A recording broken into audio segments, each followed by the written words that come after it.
Gaya gesek. Nah, tadi kan sempat disinggung-singgung gaya gesek, yakni lambangnya F kecil. Nah, atau FG, F besar sama diberi G. Seperti itu. Oke, misalkan Faisal Ma'ruf raise hand. Ya, kenapa? Jika benda diam, maka jumlah ini termasuk hukum Newton ke-1 ya, hukum Newton ke-1. Hukum Newton ke-1 dia menjelaskan di mana jumlah gaya itu sama dengan 0. Sehingga ada gaya yang melawan disebut dengan gaya gesek. Contoh nih, misalkan ini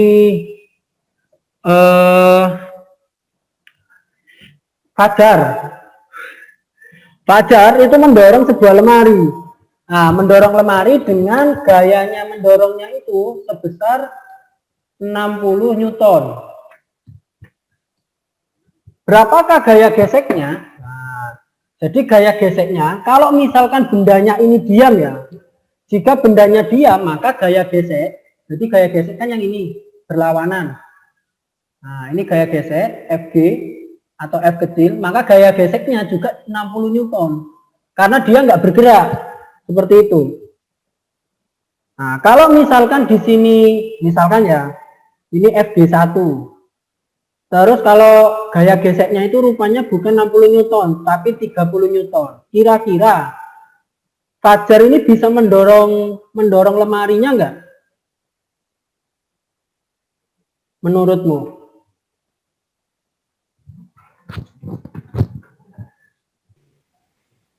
Bendanya diam atau bergerak? Kalau Fg-nya 30 pasti bergerak ya. Karena gini. Karena di sini kan jumlah gayanya ini 60 Newton, Fajar ini kan mendorong 60 Newton, rupanya gaya geseknya 30 Newton. Maka dia bisa bergerak seperti itu. Nanti kalau bergerak pasti biasanya nanti disuruh mencari percepatannya berapa. Nah, mencari percepatan. Tapi kalau misalkan gaya geseknya itu sama seperti gaya dorongnya atau gaya tariknya, nah, misalkan di sini 60 Newton, gaya geseknya di sini juga 60 Newton, maka dia bendanya diam seperti itu. Gaya gesek arahnya itu melawan gaya dorong atau arah geraknya. Nah, di sini kan tadi gaya dorongnya punyanya Fajar itu kan dari kiri ke kanan seperti itu. Maka gaya geseknya maka kebalikannya dari kanan ke kiri seperti itu. Nah, jika bendanya diam maka Fg-nya itu sama dengan kayak gaya dorongnya seperti itu.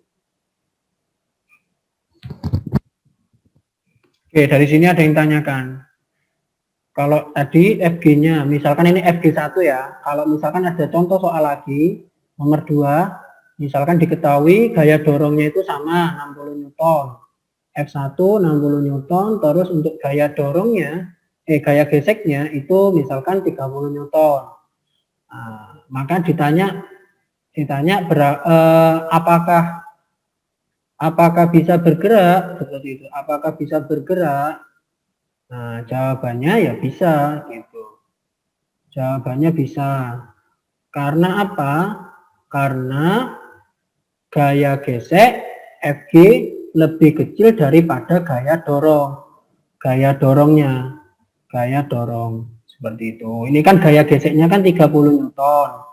Sedangkan gaya geseknya kan 30 Newton. Sedangkan gaya dorongnya 60 Newton. Seperti itu. Jadi benda bisa bergerak apabila gaya geseknya itu lebih kecil daripada gaya dorongnya. Kalau yang diam itu ada dua kondisi. Kondisi pertama jika Fg-nya itu sama dengan gaya dorongnya. Atau gaya geseknya itu lebih besar daripada gaya dorongnya seperti itu. Jadi bendanya tetap diam, nggak akan bergerak. Makanya misalkan kamu kalau kamu nata bangku gampang ya digeretnya daripada menggeser meja guru seperti itu. Karena ya itu tadi, karena mungkin pertama gaya geseknya lebih besar daripada gayamu.